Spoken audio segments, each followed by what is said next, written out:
নারীকে ক্রুশে টাঙানো গিয়াছিল, তাহাদের মধ্যে একজন তাহাকে নিন্দা করিয়া বলিতে লাগিল, তুমি নাকি সেই খ্রিস্ট? আপনাকে ও আমাদেরকে রক্ষা করো। কিন্তু অন্যজন উত্তর করিয়া তাহাকে অনুযোগ করিয়া কহিল, তুমি কি ঈশ্বরকেও ভয় করো না? তুমি তো একই দণ্ড পাইতেছ, আর আমরা ন্যায়সঙ্গত দণ্ড পাইতেছি, কারণ যাহা যাহা করিয়াছি তাহারই সমুচিত ফল পাইতেছি। কিন্তু ইনি অপকার্য কিছুই করেন নাই। পরে সে কহিল, যিশু, আপনি যখন আপন রাজ্যে আসিবেন তখন আমাকে স্মরণ করিবেন।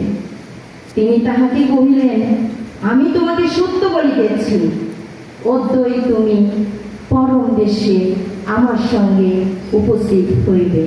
আমেন। ক্রুশের উপরে বেদনা বিধুর স্বরে যিশু বলে, না বুঝ মানুষ রে, দুই দোষর মাঝে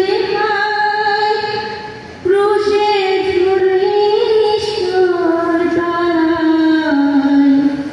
যিশু সে দ্বিতীয় দর্শকে বলেছিল, আমি তোমাকে সত্যই বলছি, অদ্যই